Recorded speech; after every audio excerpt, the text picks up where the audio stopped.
Merci de choisir les journaux sur la FM Télévision. Merci de votre fidélité, chers téléspectateurs. Bonsoir et bienvenue. On va ouvrir ce journal avec ces dossiers de Gilles Alinguetti, inspecteur général des finances à la Cour des comptes, pour Maître Éric Bila, analyste politique. L'inspecteur général des finances est justiciable devant la Cour des comptes que les mauvaises langues arrêtent de donner une autre connotation politique à cette affaire. Il a dit au micro de Alain Goma et Samuel Ilunga.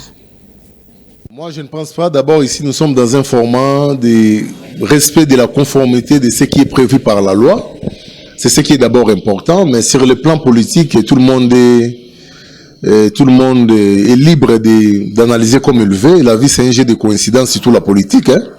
Ça tombe à pic pendant qu'il y a un problème qu'on connaît tous, celui de Nicolas Kazadi. Mais je ne pense pas que cela soit fait à cause de ces dossiers. Mais ce Gilles Alinguetti n'est pas au-dessus de la loi. Il a son juge naturel, il a son juge administratif naturel. Et voilà, ça ne fera que respecter la conformité de ce qui est prévu par la loi, notamment l'article 294. Donc il ne faudrait pas s'amener avec de nouvelles idées dans le sens de lui combler encore de Nicolas Kazadi. C'est-à-dire il y a une chambre qu'on appelle DDF. C'est dans cette chambre-là que finalement la Cour connaîtra des reprochés à et si jamais il y a une faute de gestion, il sera question que la hiérarchie puisse prendre des dispositions pour les révoquer, soit pour les mettre à côté de gestion.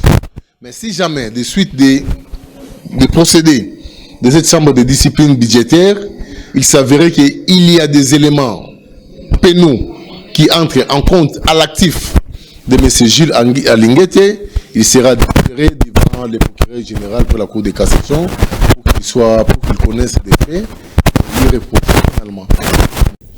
Et dans ce même registre de l'invitation au parquet près la Cour des comptes de l'inspecteur général des finances Gilles Alinguetti, qui continue à susciter des réactions pour Ludovic Milambo, communicateur de l'UDPS, le parquet général près la Cour des comptes a biaisé la procédure de cette interpellation qui devrait normalement se faire par le premier président de la Cour des comptes. Plus de précisions dans cet élément réalisé par Rudy Nozé.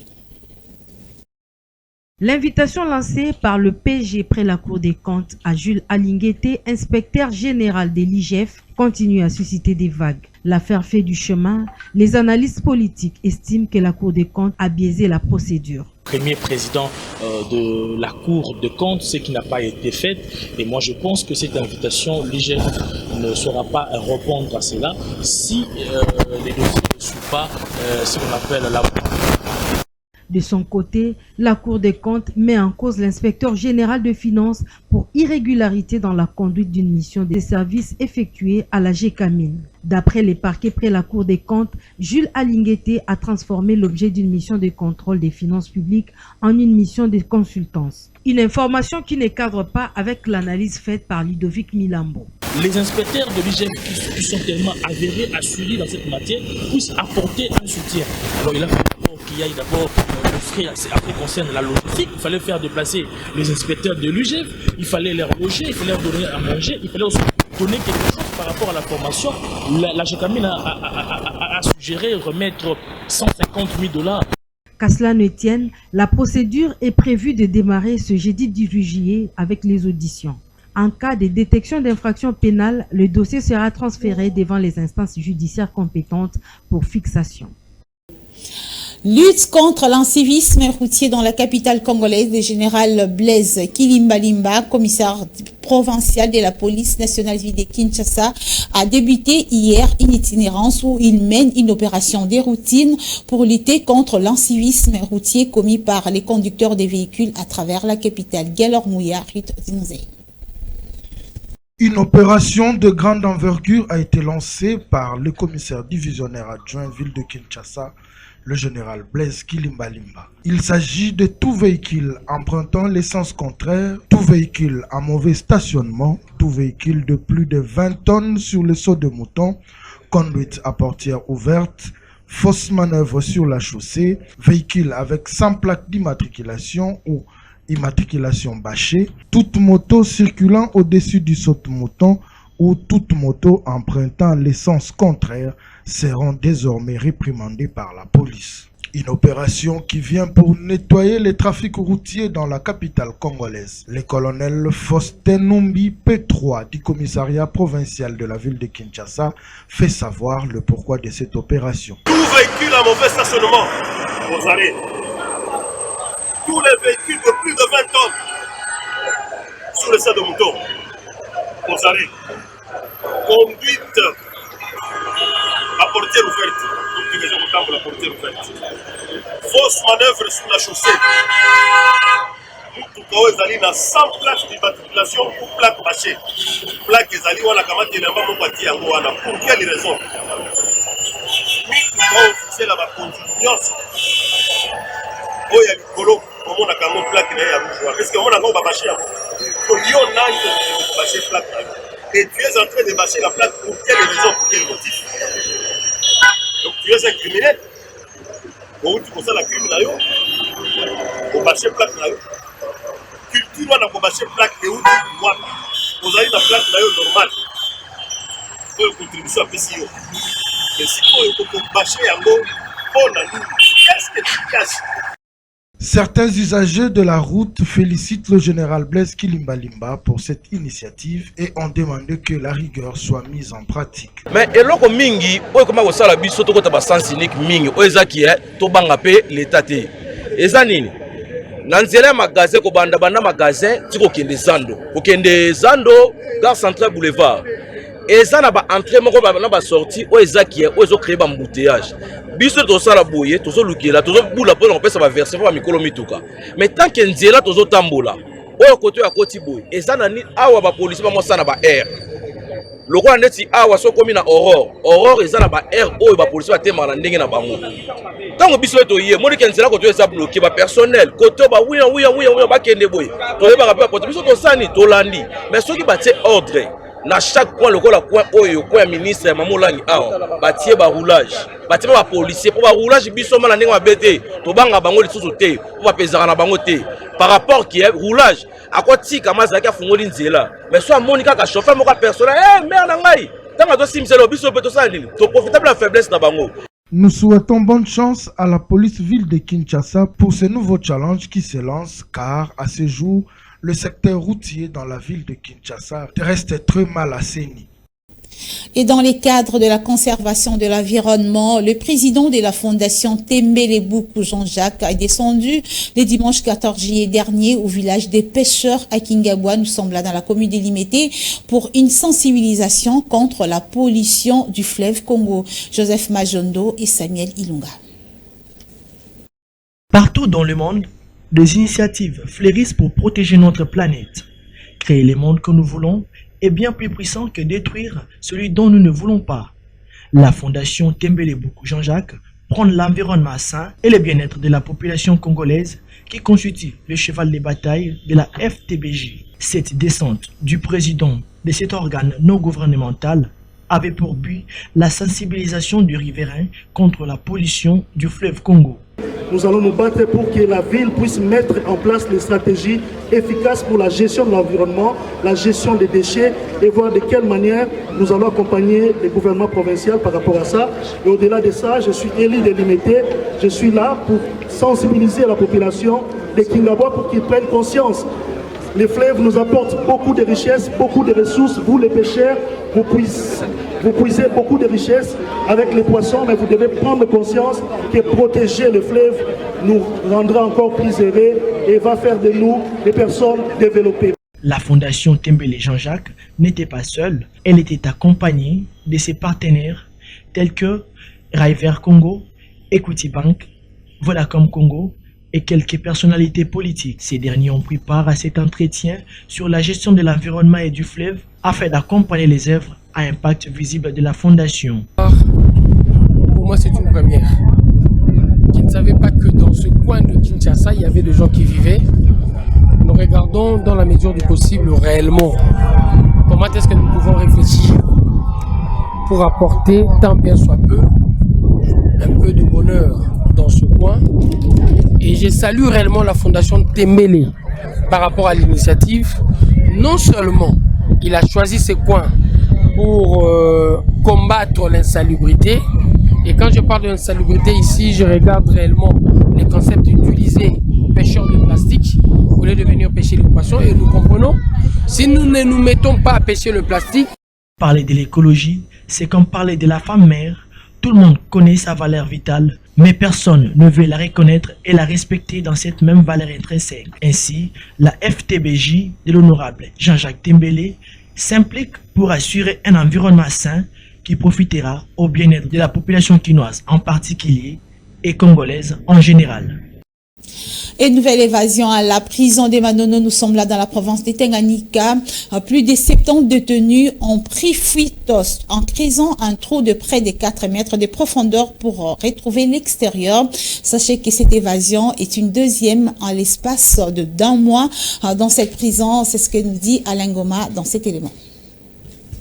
Au total, 70 détenus formant l'ensemble de prisonniers se sont évadés dimanche à la prison de Manono, territoire situé dans la province du Tanganyika. Ces personnes se sont libérées sans l'autorisation de la justice, selon la société civile locale de Manono, qui a alerté. Il s'agit d'une deuxième évasion en un mois dans cette prison du territoire de Manono. L'autorité territoriale explique que cette prison n'était plus administrée depuis la première évasion. Le directeur et le greffier étaient déjà aux arrêts depuis le 26 juin dernier. À l'absence de l'administration et au manque de la sécurité au sein de ces centres pénitentiaires, tous ces prisonniers sont dans la cité avec la population.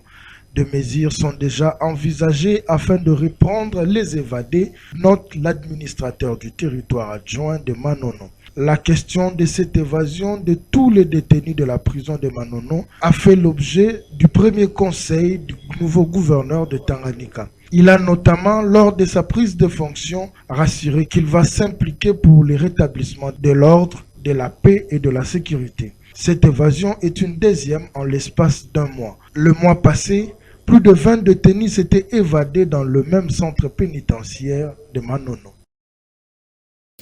Et en société, les usagers de l'avenue Capella, en son croisement avec celle de Kimwenza, nous sommes là dans la commune de Kalamou, peuvent déjà pousser un ouf de soulagement car les travaux de réhabilitation de ces tronçons avancent à pas de géant. Constat fait par Tina Balekelai et Junior Santos.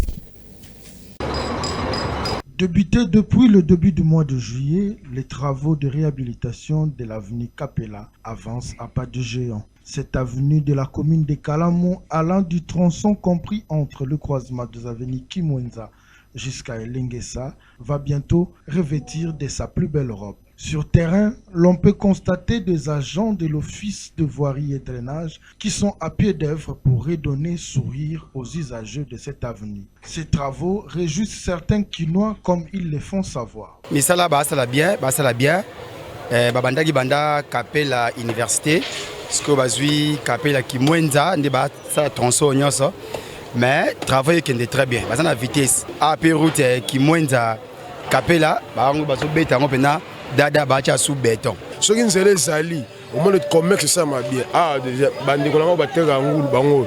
Nenzele bongo bo savent et puis musala ça mis très bien. Donc to sepeli makazi ne bongo sunzela banza qui bien. Le bonheur des uns fait le malheur des autres, dit-on. Certains vendeurs et motocyclistes font savoir que ces travaux leur empêchent de mieux exercer leur travail. Place où ils allaient moi mabulu mais babongisi mais basilisi na noté. Mais sikoyo baba comme ko privé bisopo to le ka wati ko comme au moins Mariano. En tout cas, ils ont freiné. Biso ne toteka awa na ngulu na Capella. Nzela esila te umela. Gouvernement aloba nzela eumela te mais na moment to komi en tout cas nzela eumela makasi te biso ba toteka ba biloko bakila ba kota te po nzela za te mituka ekotela nde nini bato basala nzela basala manœuvre.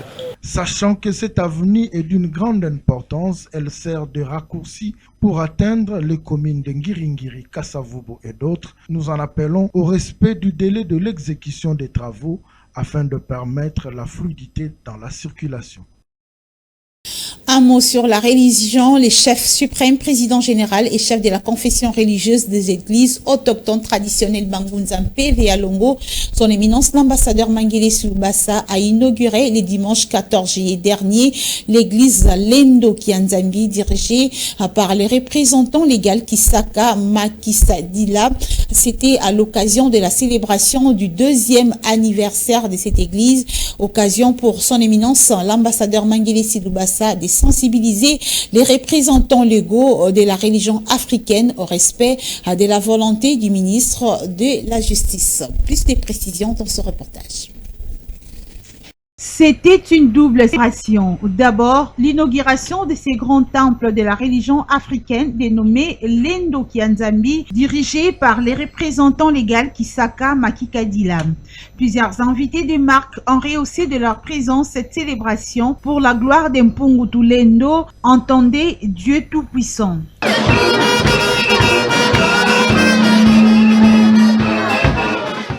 Sous une ambiance hors de la tradition, les présidents généraux, chefs suprêmes et chefs de la confession religieuse des églises autochtones traditionnelles Bangunzampe et Alongo, son éminence l'ambassadeur Mangele Silubasa a coupé les rubans symboliques et béni toute activité sur ces lieux.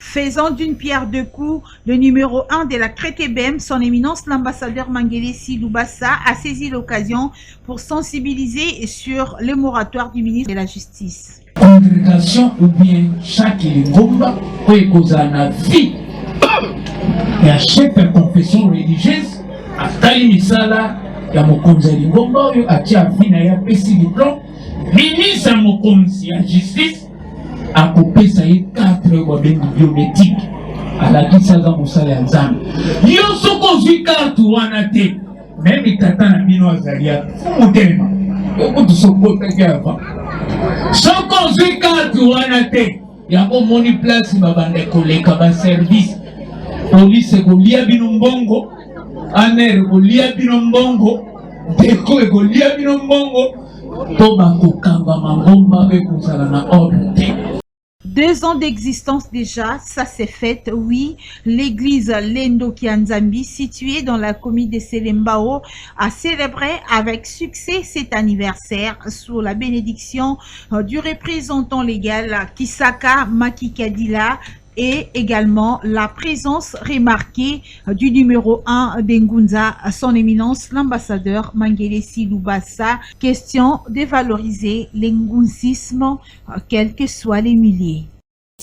Sport à présent, les jours ne sont plus qu'à compter du bout des doigts pour le lancement des Jeux Olympiques Paris 2024. La République démocratique du Congo alignera officiellement 4 athlètes dans les 4 disciplines, notamment 2 pour la boxe, 1 pour la natation et un autre pour les judo. Les précisions, c'est avec Lionel Ngolo.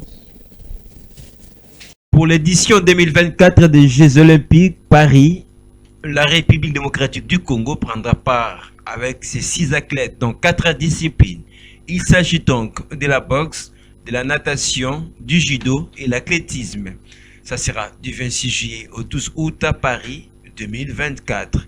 Seuls les 2 boxeurs ont réussi à se qualifier sur terrain lors des compétitions organisées, notamment les championnats d'Afrique avec Marcela Sakobi et Brigitte Mwabi a décroché son billet lors des dernières qualifications Bangkok à Thaïlande. Marcela Sakobi était déjà à Tokyo lors des derniers Jeux, ainsi qu'à Durban en Afrique du Sud, au Mandela Africa Box Cup avec sa compatriote où la République démocratique du Congo a pris la première place. En natation, nous avons Astrid Ndombe et qui sera alignée dans 3 spécialités, notamment 50 mètres nage libre, brasse papillon.